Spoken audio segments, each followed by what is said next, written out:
Σισε, τον ακολουθεί ο Μανολάς. Ο Σισε μέσα στην περιοχή, το σούτ είναι δυνατό, θα περάσει λίγο πάνω από την εστία. Ούτε για το πρωτάθλημα ούτε για το κύπελλο στα χρόνια που αγωνίζεται στην Ελλάδα. Να δούμε την κόντρα. Ακριβώς. Με τον Σκόκο να σημαδεύει τον Λιμπερόπουλο, αλλά παρελάρουν όπως πάμε και νωρίτερα το παιχνίδι.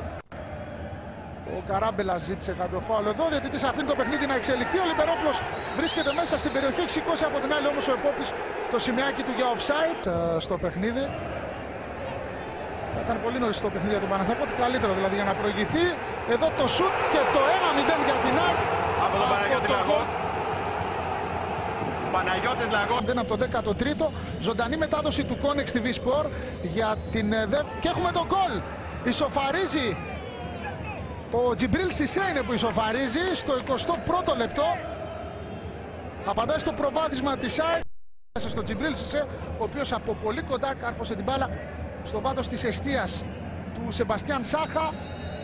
ΑΕΚ Παναθηναϊκός 1-1 στο 21ο λεπτό, ζωντανή μετάδοση του Κόνεξ TV. Ο Παναθηναϊκός προσπαθεί να χτυπήσει την κόντρα όπως αυτή την περίπτωση με τον Σωτήρη Νίνη.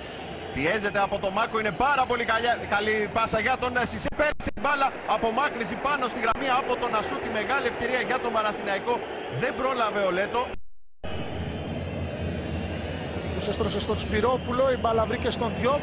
Φτάνει στον Ζιλμπέρτο Σίλβα, είναι ωραίο σουτ και το 1-2 από τον Παναθηναϊκό με τον Ζιλμπέρτο Σίλβα να σκοράρει στις καθυστερήσεις. Μπάλα θα φτάσει στον Λέτο, σηκώνει για τον Σισε, η κεφαλιά του Σισε και ο Σάχα κάνει μια εκπληκτική επέμβαση. Μονομαχία που είχαν. Θα εκτελέσει το κόρνερ. Μπάλα περνάει στο δεύτερο δοκάρι, είναι το 1-3. Ο Παναθηναϊκός με τον Λουκά Βίτρα. Η κεφαλιά εκτέλεσε ο Λέτο Σαριέκη, πήρε την κεφαλιά και ο Λουκάς Βίτρα ήταν στο δεύτερο δοκάρι μόνος του, το ξέχασε η άμυνα. Ο Καράμπελας δεν μπόρεσε να τον εμποδίσει και με αυτόν τον τρόπο ο Βίτρα λοιπόν σκοράρει και κάνει το 1-3. Σημαντικό το προβάδισμα πλέον για τον Παναθηναϊκό. Σκορ πρόκρισης.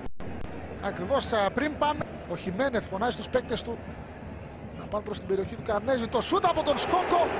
Η μπάλα θα περάσει κόρνερ. Πάλι ο Τζιμπρίλ Σισε προσπαθεί να ελευθερώσει τον Παναθηναϊκό με τον Σεμπαστιάν Λέτο πλέον να κινείται στην κορυφή. Ο Γάλλος κρατάει την μπάλα καθώς ο Λέτο ήταν σε θέση offside. Τώρα δεν είναι. Θα πάρει την μπάλα αλλά δεν κάνει καθόλου καλό κοντρόλ και δίνει την ευκαιρία στον Σάχα των καθυστερήσεων. Το σούτ στην κίνηση. Μεγάλη ευκαιρία για την ΑΕΚ με το σούτ του Μπακ. Μόνο ο Τζιμπρίλ Σισε δεν βρίσκεται μέσα στην περιοχή από τους παίκτες του Παναθηναϊκού. Ο Καρνέζης και γκολ! Απίστευτο! Από το Μίτσελ! Είναι απίστευτο αυτό που συμβαίνει στο Ολυμπιακό στάδιο.